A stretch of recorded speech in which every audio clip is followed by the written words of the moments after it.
Hi everybody, it's Jill K, functional nutritionist and owner of Down to Earth Wellness. I'm going to give it a couple seconds for you to join. My dog has just nestled in on the couch for his afternoon nap after his walk.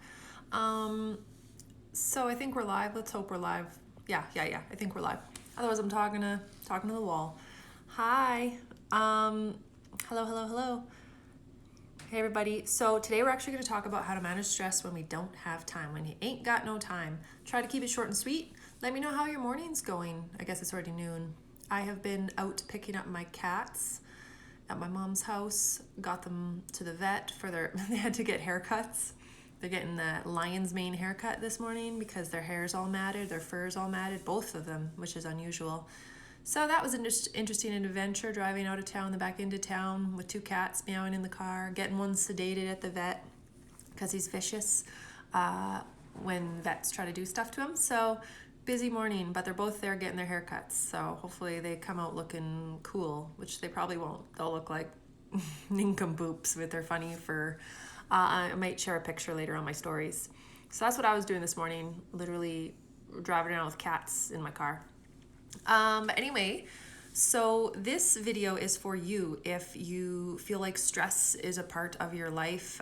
It's affecting you. Maybe you're dealing with fatigue or hormonal dysregulation, or your moods are affected, or you're just feeling fried and frazzled and stressed, and you're not sure how to, squeeze stress management or stress processing into your life. I want to show you today that it's important that we do it every day. It's important that we process our stress every day consistently, and it doesn't have to be a huge, elaborate process. It can be just part of our daily life.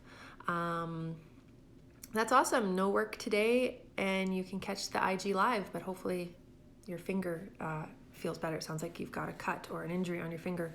So hopefully that's healing up. Use your other finger, hey, to type comments and stuff. But anyway, hopefully you guys chime in here if I ask questions and stuff like that. Definitely chime in if you have any questions. So I'm going to follow my notes because I'm organized. So really, we know that stress comes in many different forms, right? We know that stress isn't just emotional stress or, oh, I have so much on the go and I'm busy.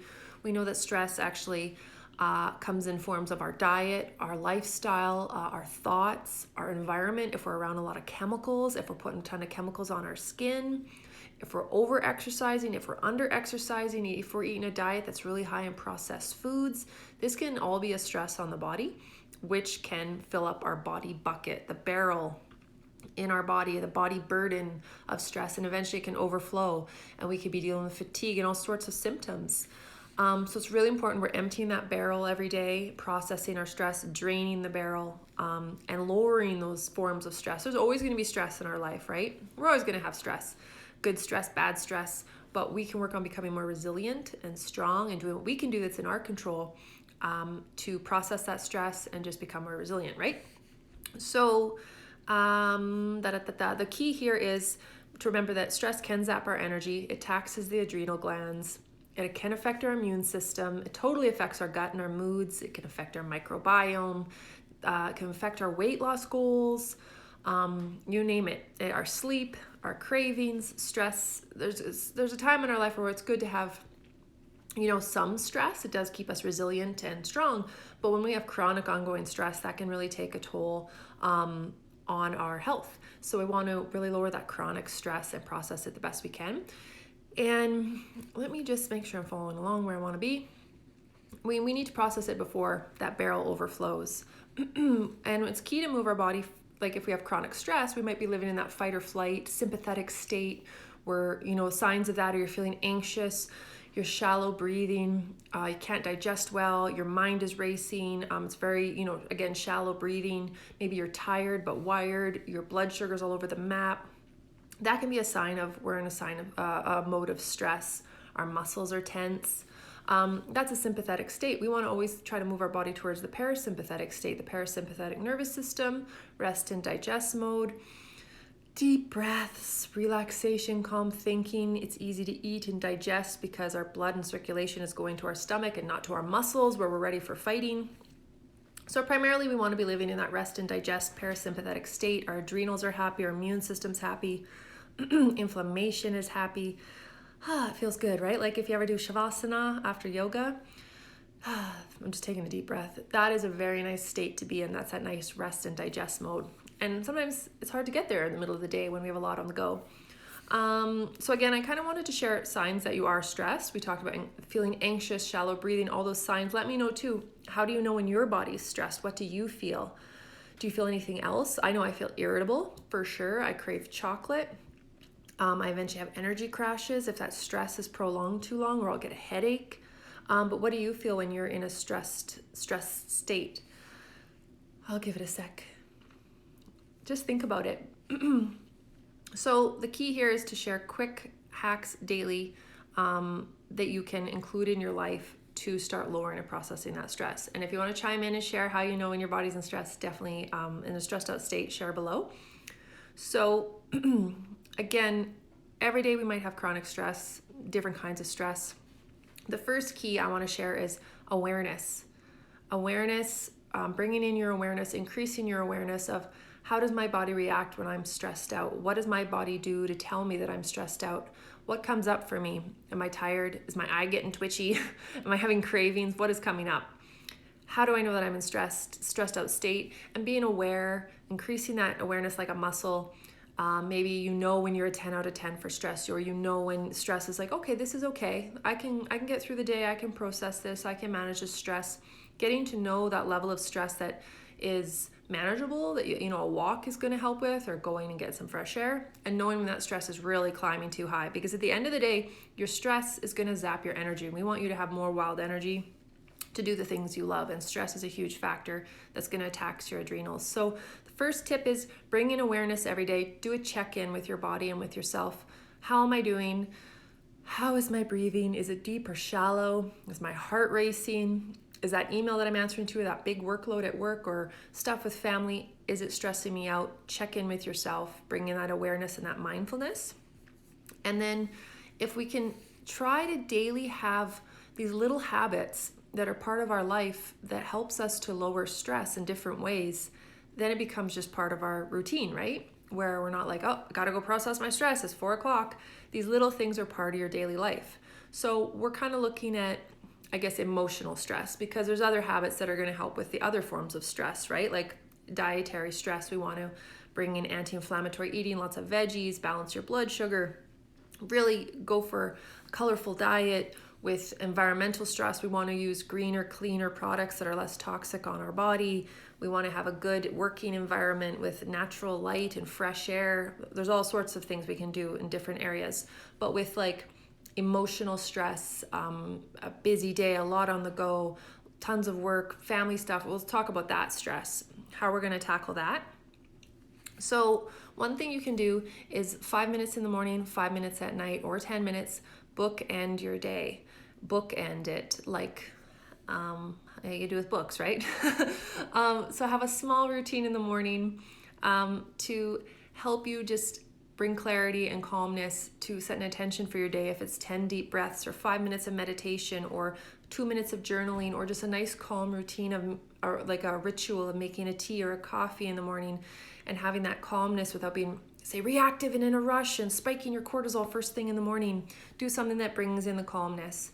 And then at the end of the day, another ritual that ends the day for you, that brings in calmness. If it's, again, deep breathing, 5-10 minutes of yoga, journaling, just something that kind of ends the day in a nice way. Those can be two little things that are really nice ways to process the stress and bring the stress down and calm the body down. Another one is in your daily routine. If you can just get outside to nature, even if you are in town, go to the park, somehow coffee breaks, instead of running errands, use them intentionally to go to the park, hang out in nature for a while, or your lunch break. Prioritize nature, because even just 15 minutes in nature lowers your cortisol levels. Like I find I become the vibe of nature if I hang out in nature long enough. You know, nature's really calm and quiet, and sometimes I feel like wound up and tense. The longer I hang out in nature, I can just feel the energy vibe calm down. And I'm like, oh, now I feel like I'm on the same wavelength as nature, more calm, grounded, quiet. Whereas before I was riled up. So if you can just get out into nature every day, even if it's 40 below, I mean, it is March now, so we shouldn't have any more 40 below, right? So get out into nature. 15 minutes will actually lower your cortisol levels, those stress hormones. And sometimes the bridge is too far, right? Like if we're really stressed out, it's like, I can't go sit and meditate right now. I am riled up. So just moving your body, getting into nature. So the third point is movement. Again, the bridge can be too far to go do something really calm and relaxing when we're in a stressed out state. But if you do something that's moving, it can be like a moving meditation, going for a walk on your coffee break or any moments of the day, intentionally, mindfully moving your body in nature is a bonus. That is going to release some endorphins, regulate your blood sugar, and lower that cortisol level. It's amazing. It doesn't have to be some, okay, on Wednesday at 7 o'clock, I'm going to do this sport. It can be just get your boots on and go for a 5-minute walk in the sunshine and fresh air.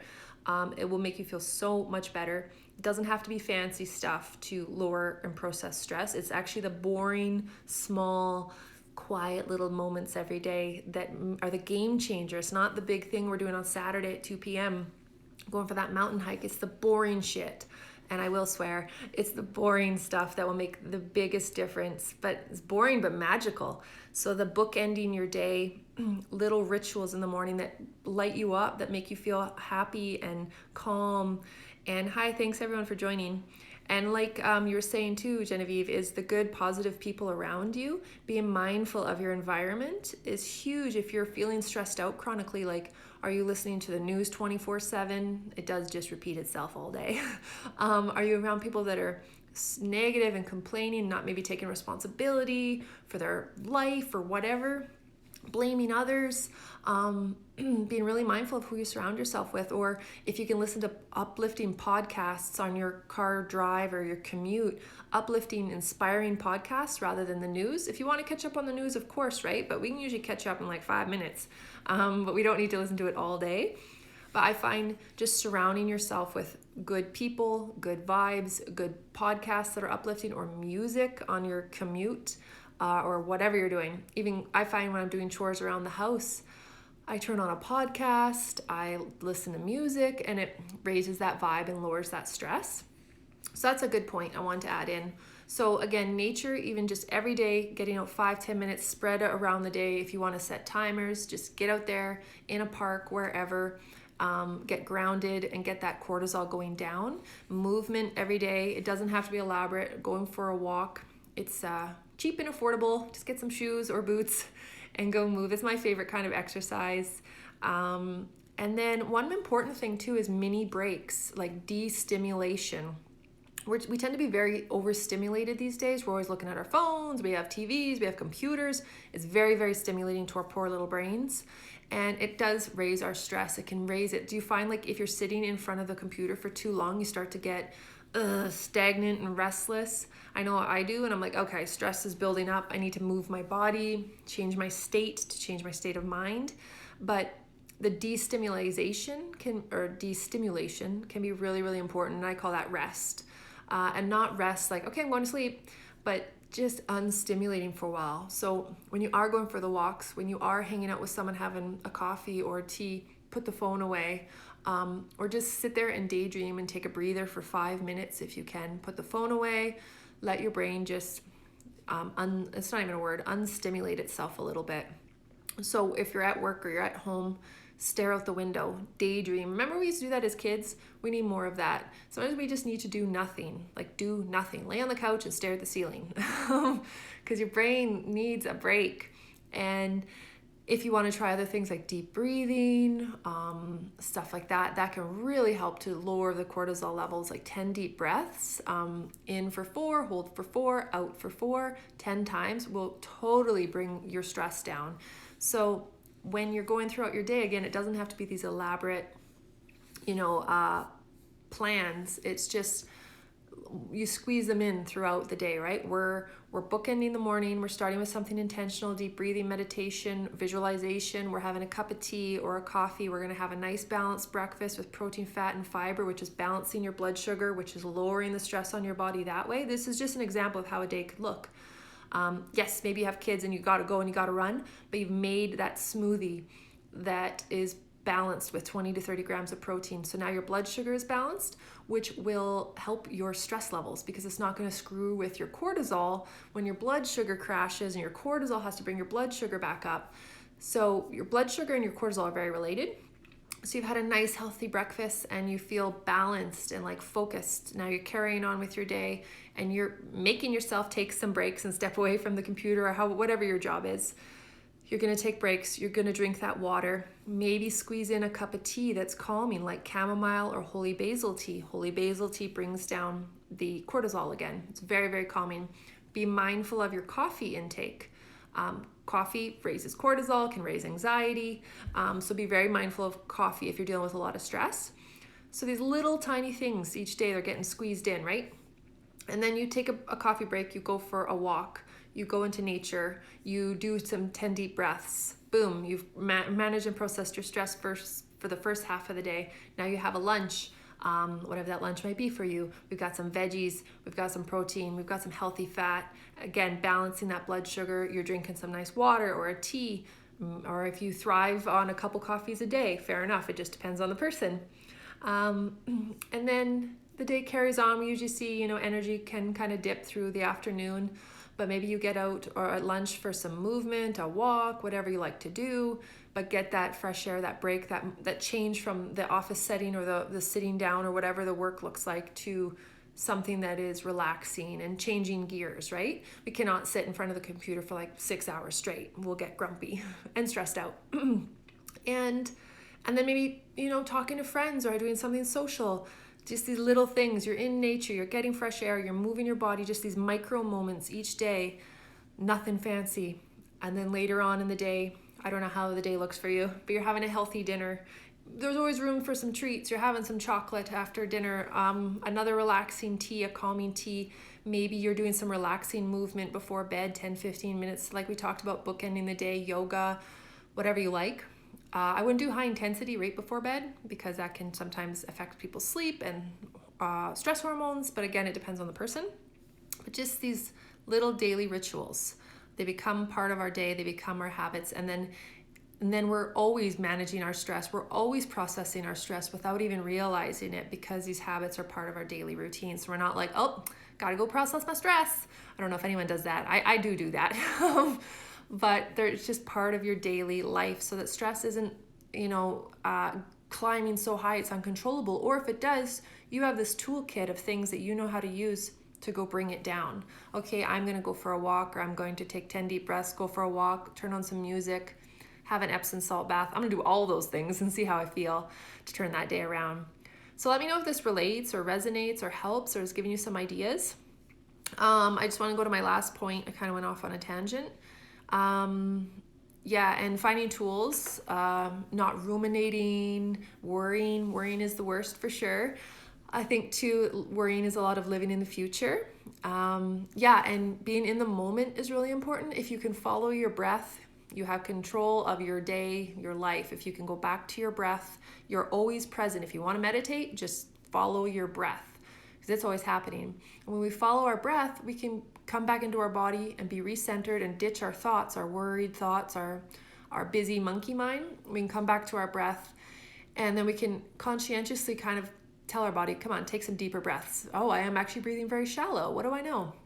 So take some deeper breaths. That moves you right back into that nice rest and digest mode, which is where all the magic happens for our body.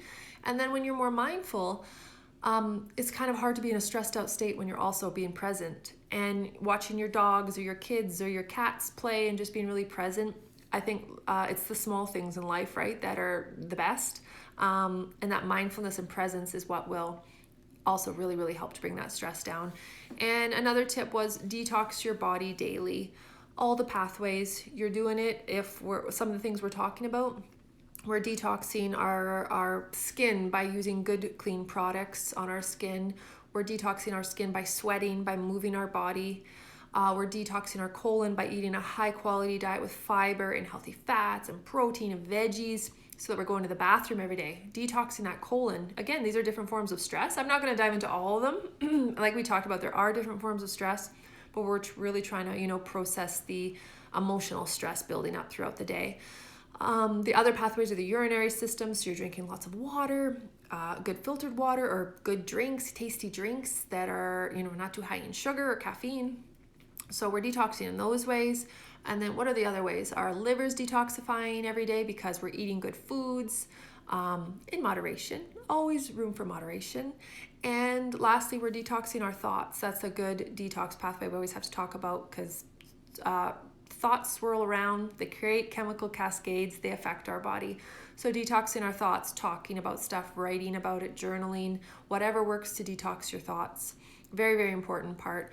So really important to detox the pathways, empty the barrel, detox that barrel of stress every day, and just keep it really simple. And when these little habits, again, are part of our daily life, we are processing our stress every day so that it's not getting sky high. Or if it does get sky high, we're aware of it because we've worked on our awareness, checking in with ourselves, and we have some tools to pull from our magical toolkit of what makes me feel good, what helps lower my stress and gives me energy and is good for me.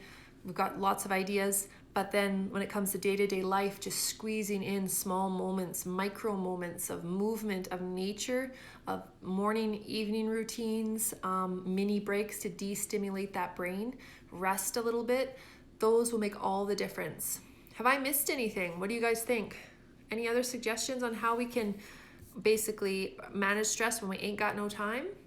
I guess the key takeaway is the managing of the stress happens behind the scenes because it's part of our daily life. Aha, surprise, bam, right? So we're not like, oh, I need to go, do this 4-hour managing of my stress.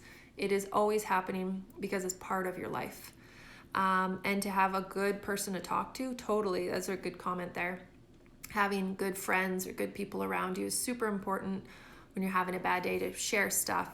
But if these are part of our life, then yeah, stress, I find, for me, myself, over the years, in my 20s, I wouldn't know that I was stressed out. I just know I felt bad, and I didn't really realize that, it's because I'm stressed and now I'm irritable. I didn't connect those dots. When I started to connect the dots, it got easier, more awareness in my body to know, like, oh, I'm stressed out and this is what happens when I'm stressed out. And then as I got older, okay, these are the type of things that stress me out. I'm going to do less of those things, whatever it is, skipping breakfast or not eating a balanced meal, and then I get really irritable, or hanging out with people that piss me off, or doing things where I have packed way too much into my schedule and I'm so busy and now I'm racing and I'm late for everything and I'm stressed out because I did that, because I overbooked myself. So slowly getting better at not overbooking myself, just little things.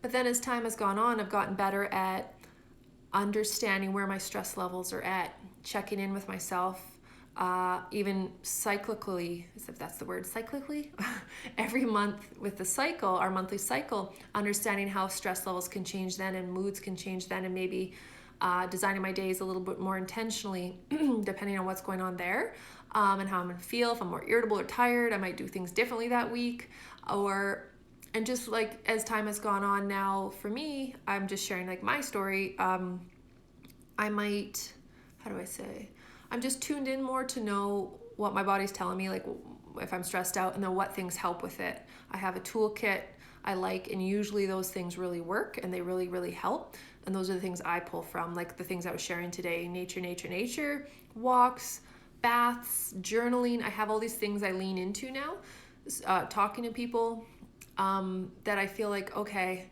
can handle what comes my way. So when stress has been high, like really high, when I went through my 2019, life changed for me. Divorce. We were not married, but common law, whatever. That was very, very stressful. But it was still very, very stressful. But I had all those toolkits, those things to lean into and pull from, and I found that really, really helped. Whereas if I was 19, I might have not had that wisdom yet or experience yet, and it would have been a lot harder. But since I have that experience and over time I've grown that awareness, blah, blah, blah, I found I could get through harder things, the resiliency and just understanding myself and what works and what doesn't work. So I hope the same for you. You can build this like a muscle, and I'm still building it. And so when stuff gets hard, you've already built this muscle and this toolkit to, pull from and have that resiliency, and you can manage your stress. So if stress increases for some reason, like life changes, big life changes to think about are divorce, death in the family, moving houses, moving cities, pandemics, a little bit stressful, change in jobs. Those are big stressful events. There's a scale that lists all the big stressful life events, and those are some of the top ones. So if you've already have these habits in place gradually, then maybe managing those big changes, or when those stress gets really, really high, it'll be easier, right? And that's what we're trying to do, because we don't want stress to get so high. It can knock us right down, again, crush our energy, get us sick, all sorts of stuff. So I went off on a tangent, but I hope it was helpful.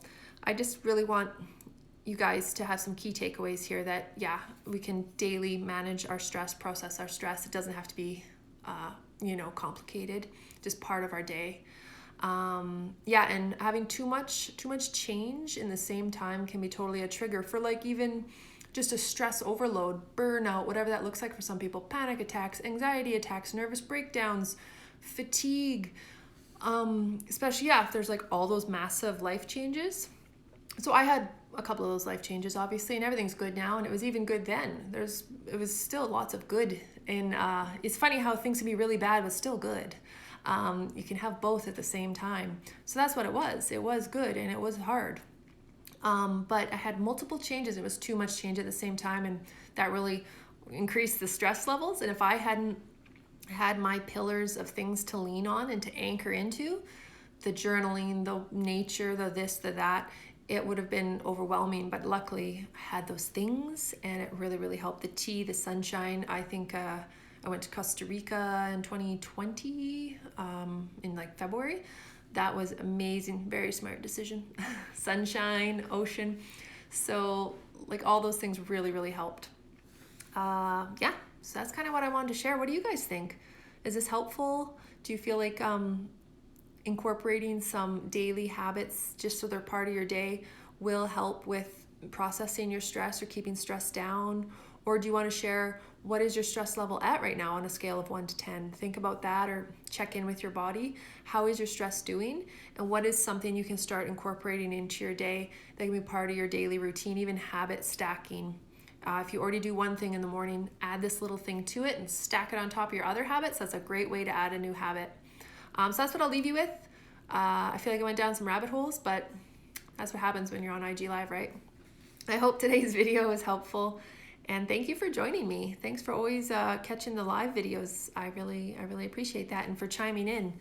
So I love the comments. Yeah, I'll reply to these too after the video. So I'll talk to you guys soon. Have a good day. Let me know if you have any questions. Shoot me a message and I will answer your comments right after this video. Okay, talk to you soon. Thanks for joining.